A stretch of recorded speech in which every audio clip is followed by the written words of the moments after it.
Hey guys, Brian here at IPCPR 2015 for Stogie Review with the one and only Pete Johnson, the Lord of Lancero, or so the sign says. So what's new? What's happening? What's shaking? Not much, man. IPCPR 2015, New Orleans. Yeah. Fun city to come to for vacation, but not to set up a booth. Yeah. They kept the air conditioning off in this building while we were setting up. It was horrible. Oh, yeah. I lost about 10 pounds of water weight, which is kind of good, I guess, right? Yeah. I traipsed around the floor and I was just soaked that setup day. Yeah. Yeah. So, what'd you bring to the show this year? We brought two new sizes to Verocu. Technically, because we brought the Verocu line re-released. Yes. And so a lot of excitement about that. So the 1 and 2, this after 8 years, 1 and 2 came back, and then we added 3 and 4. Okay. Long Robusto and a long Corona Gorda. And then we had a size that was exclusive to Holtz originally. Yes, yeah. That we took away from them, and now it's a full release. Oh. The Verocu number 9. Yes, yes, that's... Then for Atelier, we came out with, of course, the Extension de la Racine 2015, which is a long Corona, basically. I guess you could call it a Dahlia. 6 3/4 by 43. Okay. Great size. Does sound probably good. My favorite out of the 3 that we released. And then we have a new one called La Mission de Atelier, which is a Mexican San Andreas soft box press, 3 sizes, all in the original 52, 54, 56 sizes. So those are going to be good launches for us. I think La Mission is going to really pop for Atelier. Everybody seems to be. What's the story behind that one? It was something that, honestly, I was drinking a bottle of wine at a restaurant, and the wine's called La Mission Aubryon, and I just love the word La Mission, the mission, or I don't know. There's just the whole. It felt good to go along with the workshop. Yeah. Atelier. So we modeled it after. The concept was inspired by the wine. It's not paired with the wine. It's just inspired by the theme of the wine. And there's Robert Parker, who rates wine. He rated that wine now 6 times. Well, he rated it 6 times 100 points. So we're using the years that they got 100 points as the names of the sizes. And not, I think it was like 3 weeks ago, Robert Parker upgraded one of the wines to 100 points. So now we have potentially 4 new sizes to add to the line. What does the winemaker think of that? Did they know? Are they aware of it? No. No. It's just inspiration. Good name. I didn't call it La Mission Aubryon. I just called it La Mission. Oh, okay. But it was the whole theme behind the years and the 100-point ratings. But I think it's the most elaborate looking cigar as far as banding and packaging. Well, not packaging so much, but banding for the cigars is much more expression. The expression on it is bigger than most of my other stuff compared to regular Tatuaje. Is very simple. Yes. This is very big and grandiose, and I think it will carry over pretty well. Plus, it's the first cigar in Atelier that we actually made medium to full. Okay. Most Atelier was all medium, so not counting surrogates. Surrogates is like all over the map. Yeah. But that's the new stuff. Everything else, I have some other things I'm working on, which are like La Verite 2013. Okay. Potentially could see the streets in the end of the year. Okay. But I might possibly hold it. So right now the cigars are sitting in giant 500-count chests, 500-count chests, and getting a little cedar on them. and I'm noticing the spice through the nose is like super soft. Oh yeah. Like super soft, like really easy. But the spice on the tip of the tongue is actually like almost if you took dry spice and dabbed it on your tongue. Huh. Not like putting Tabasco on your tongue, just like dry Just a spice. pretty intense spiciness in terms of flavor. It's got a nice hint of spice, not over the top. Oh, okay. But I want to see how that carries through and mellows down over the time that it sits. Because I'm not going to think about packaging them until late October, November. And if by the time I go to packaging them, I still see that it's in that stage, because they're pretty young still, that I'm going to package them and then hold them in the boxes for probably another 6 months before I do it. Okay. It's always nice to let them sit in their own little atmosphere. Yeah. But yeah, that's kind of it. I'm working on a special project next year. Oh yeah. Out of Miami. Oh yeah. Do tell. No clear concept yet, but I really want to make something. Was it inspired by wine? No. This is just a tribute to my 13th anniversary. I figured it'd be a good number for me to celebrate. That's a good point. It would. I just want to showcase Miami again a little bit, because Miami's where it all started, and of course the Miami rollers are always disappointed when I don't make any new cigars with them. So yeah, I would imagine. I want to do something real special, along the lines of what we do with like the RCs or the Reserva series. Yeah. I don't know, I'll twist up the blend a little bit, we'll see. And that will be in some fairly nice packaging, but it's really about the cigar. Production in Miami is not cheap to do, so they're not going to be cheap cigars. I'm just fortunate the Garcias haven't really raised my prices so much in Miami that I had to change my retail prices. So far no changes, but yeah, so far so good. So that's so far so good. And then wow, what am I working on? Pipe tobacco. Yes, yeah, you were mentioning pipe tobacco. That seems like it's getting kind of hot, right? I mean, it seems like it's kind of on the increase. Because my first job in a cigar store was actually, the store was predominantly a pipe store. So my first job was to go mix pipe tobacco for the store. So I'd get 5-gallon tubs and just sit there and get my hands dirty for hours.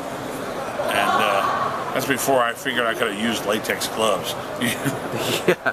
But no, it was just something I've been kind of thinking about. And then in the past, there's been some cigar companies that actually have started doing the same thing, and I figured now it's a good time to start working on it.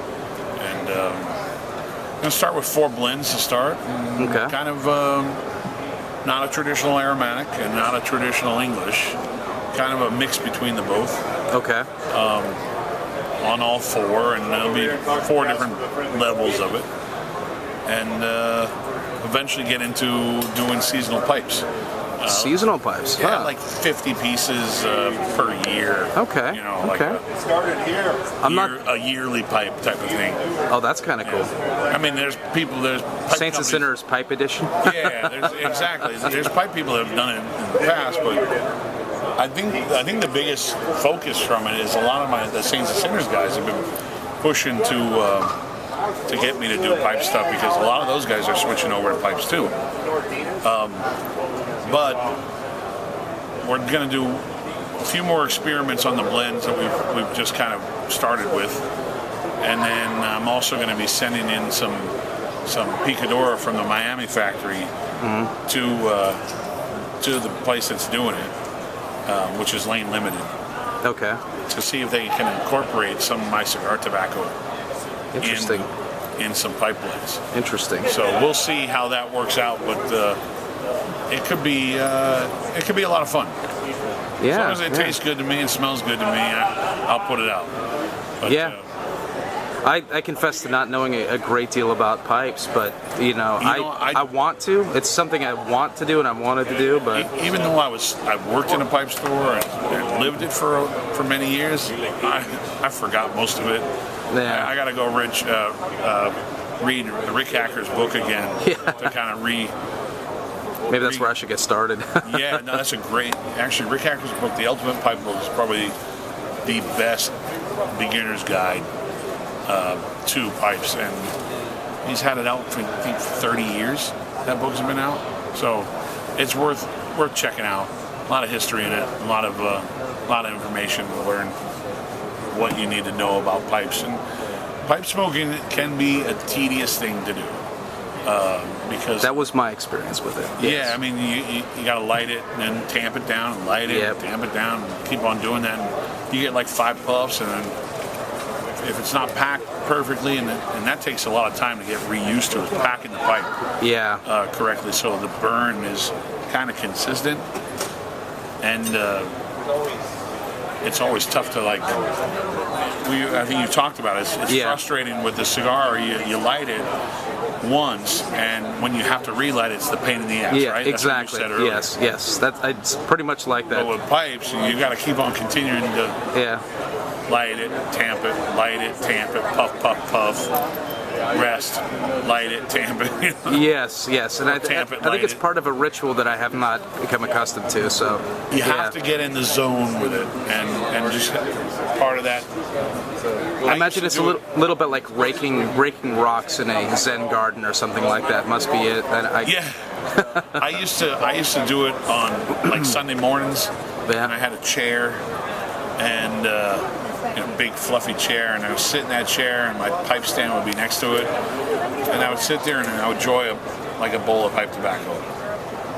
And then as time went by, I started losing focus on pipes. I have all my pipes in bags. They're all oxidized. I need to go get a buffing wheel to buff out the stems, get all that oxidation up. But you start to get in this rat race, and you're like, I can't. You need to take the time to sit down and relax. To be working again, but to relax. It's the Zen thing you talked about earlier. Yes, I think so. Yeah. I think that's all I can figure, because other than that, I can't quite get it. I can't quite grasp it. Sorry.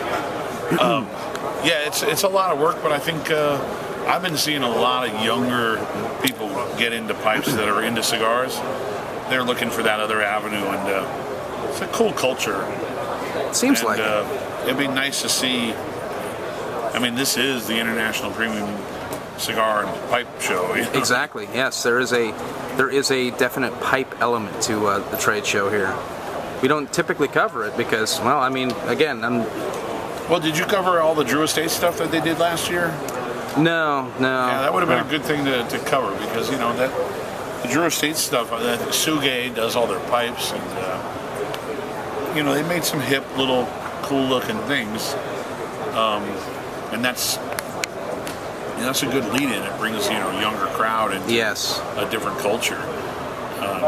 So I don't know. We'll see. I could fall flat on my face. Yeah, I think you'll figure it out. I think I'll probably capture a lot of the untraditional pipe smokers or potential pipe smokers. I don't know if I'll capture the established ones, pipe smokers, because it's not. Well, a lot of established pipe smokers have their own way of doing things, and they also have their own pipe tobaccos they smoke. Yes, their own blend. Their own. Yeah. So we'll see. It could or could not work. I don't know. Yeah, it's worth a shot, right? I might be sitting on a few thousand tins of pipe tobacco. So what's the? I'm curious about the wine situation. How's that going? I know you're very, very, very, very into wine. Wine is. I'm on my 5th vintage. Okay. And, right now, it's still a hobby. Okay. I actually. I had thought for sure you must have been selling a little bit. We sell a little bit. We sell a little bit, but I don't distribute it to any places. I do sell it to one store up in Napa, California. Okay. But I'm actually working on. What's the name of the store? Maybe people. Napa Cigars. Napa Cigars? Yeah. So if you want to try some of Pete's wine, Napa Cigars. But the wine's not cheap. A lot goes into making it, and for me, I always say I'm a glorified blender. I get to go over there and sit in a room and blend juices. I have to count on great people to put it together. Yeah, to deliver on that. Very similar to cigars, Yeah. And it will be a similar situation with pipe tobacco. Yeah, the whole key is that I'm a designer, and I always look for someone else to put the threads together, you know? Yeah. I think the wine thing eventually, what I'm leaning towards is getting my importer's license and my distributor's license, so I can actually start moving it across state lines and license to license and stuff like that. And in that case, maybe someone who has like a cigar bar can actually buy it from their local distributor. Yeah, yeah. But, for now, we share it, we drink it, we enjoy it. So. Yeah. Nothing else than that. That's Living cool. life. That's a cool hobby. Yeah. Would be a difficult hobby for a lot of us to get into. That seems like that's a lot of capital outlay to get that working on. Yeah. Can you? Is it easy to like lease stuff out or I use whatever? a lot of the bottles to give to my retailers as Christmas gifts. Oh, okay. There you go. But it is an investment every year, because every year that I don't sell a bottle, it's another year that I just keep on stockpiling wine. I got to figure out what to do with. Yeah. We do use it every year to host the Garcia's annual trade show dinner, and I supply the wine. So that's cool. We move a few cases just on that. There you go. Yeah. But so, I make very little. 50 cases a year. As long as you're having fun and you enjoy it, I mean, that's really what it boils down to. Yeah, and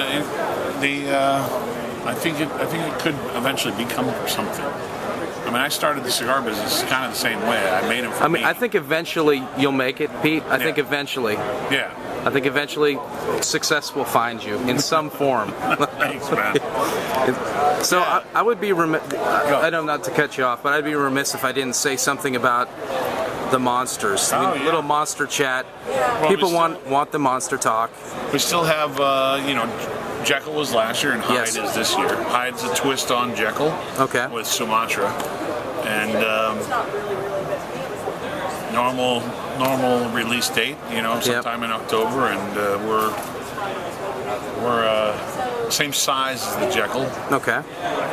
If you looked at the boxes, they're kind of mirrored images. Exactly, yeah, the setup back over there. I smell my money. Good friend, Augusto Reyes here. Sorry. Hello. He steals money from me in poker. Prepare the pocket for this. Next time. I'll make sure I bring extra just for you. Very good, very good. He's a good man. He's got a bunch of Swisher money. Yeah, he's a good guy. So the Monsters, I think next year is going to be the trip one for us. Will be Freddie Krueger most likely. Freddie Krueger? Yeah, that's the going plan right now, but I don't know. I have to have it. So the scheme was like 2 classics and then the new one. Yeah, that's right. Right now the 2 classics, Jekyll and Hyde, and then Freddie Krueger. That'll be interesting. So what are your ideas if you did a Freddie Krueger one? What are you thinking? What's the concept there? How would you translate that into a cigar? I don't have to make a new mold, but I have to see how long my Kohonu 09 mold is. Because it would be a really long version of Kohonu 09. Okay. It's a great ring gauge. And it's got a little bit of a point to it, so you get the knife fingers type of thing. So it's going to be kind of like long fingers. Oh, interesting. And then the box, of course, the 2-tone, printing, so it looks like, the sweater. Okay. Well, we'll see. Still have to... we can start envisioning it. I have at least 5 months before I need to absolutely get it ready. Yeah. So. Well, or we could just decide it now in the video, and you can go with that, right? Yeah. No, but then I'll get accused for changing it. So. Yeah, that's true. We'll call you out on that. Yeah, I don't want that happening. No, we'll see. I mean, Jekyll and Hyde were a lot of fun. Yeah. And I'm hoping we have a good response on Hyde. Jekyll had a great response, and I'm hoping with the Sumatra version, people are going to dig it with Hyde. The funny thing about those boxes, that the Hyde boxes were actually printed last year. Oh yeah. At the same time as the Jekyll. Well, it makes sense because they're very similar, and it's the same. It's mirrored. One form, similar. I wanted them to put them in for lack of better words, just a placeholder so they could actually silkscreen it all at once. Yeah. Oh, yeah. They've been sitting in the cold room in Nicaragua for the last year, so they're ready. Well, yeah, at least you didn't have to worry about the boxes being ready, right? Yeah. I always hate that's the worst. Yeah. Let's not bring back that nightmare. Yeah, the infamous box. Yeah, we'll steer clear of that. Yeah. Yes. So how have you been? I'm good. Yeah? I'm good. Yeah, You're no making complaints. beer. I am. I'm homebrewing. Yeah. But homebrewing like big batches. Yeah, like 5-6 gallon batches. Are you starting to do typically. festivals and stuff like that? Or? I have collaborated with some actual professional breweries, and we've poured it at some anniversary things that they've had. Yeah. That's awesome. Yeah, it's kind of cool, right? So how does that work? Are you going to eventually like have a little brewery and get your licenses and all that? It's a lot tougher, right? Yeah. That's another world of business. Like the wine small step. business. Exactly. So when you talk about that stuff, I'm very intrigued by all of it because now there's the possibility. I'm lucky, man. I got my mom as my best secretary ever right now. She's handling all the paperwork. Oh yeah, that would be so She's nice. retired, so I gave her something to do, and thank God she I can only imagine. I can only imagine. Yeah, baby steps, small steps. Possible in the future gypsy brewing, like some of the who does it? Evil Twin, yeah. Where you go places, you hook up and see what you can work out. I tried your stout. That was really. You like that? Yeah. Was it a Mexican? It was kind of a Mexican imperial stout. It's a big chocolatey stout with good, cinnamon and really good. vanilla and habanero, just mild habanero in there. Yeah. You ever done anything with ghost peppers? Not yet. No. Oh man, we had one that was like. It was so super hot, underlying super hot. But I mean, you notice it, but then you're like, wow, it seems like it's getting hotter. Yeah. And it's still burning. we're sitting there, but I mean, not crazy. But you knew you were burning, but you're like, we should get another one. Yeah. Like we drank 2 in one night, and we're like, that might have been a bad idea. But it was super I can only good. imagine. Yeah. You start, your upper lip starts to sweat. Yeah. My whole face starts sweating in some of those beers. Yeah. So good. I did a collaboration this year with Altadas. Yes. Called Henry Clay. Well, yeah, how did that come about? Henry Clay's an old brand, one of the oldest. I've heard you talk glowingly about it. You've been a fan of that. Yes? I've always been a fan of Henry Clay. I've always been a fan of broadleaf. And the original idea was they were going to come to me to make the cigar at the Garcia's factory, and then we were going to sell it to them, and they were going to distribute it. But I've reminisced with Henry Clay over the years many times, and I wanted the first Henry Clay that I did with them to be really close to what Henry Clay is all about. Yeah. So all we did was, put a little Nicaraguan tobacco in the filler, gave it a little zest. It's still a Henry Clay, but it's like Henry Clay in the future. Oh. So we'll see where it goes from here. But we did a small run, 50,000 sticks. I think Altadas already sold out of them. I can report back. I was over there earlier. Sold out. They got the signs on it. The big old star sold out thing. Yeah, cool. They blew through that pretty fast, I think. That's a good thing to see. Yes. But they're happy, and I was happy to work with them. Good company, good big company. So it's a learning experience. Yeah. Small companies have one vision. Big companies are very set in their ways, and at the same time, I'm very set in my ways. So it was a lot of fun to meet up with them and find something that was. Yeah, that was cool and unexpected. Yeah. I was like, wow, what? Yeah. We had a good time with it. It's like I can't wait to try it. So that's. And if we do it again, we'll even get more involved, and maybe I'll do it over here.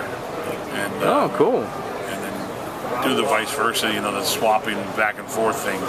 I do one year and they do the next type of thing. It's an interesting idea. Yeah. I like the small number though. At least you guarantee it will move. Exactly. That's right. Yeah, sold out. So you don't have to. You really don't have to worry about it. It's done. I know one retailer. I think they bought like 200 boxes. Really? Yeah. Wow. I don't know if he'll get all 200. Yeah.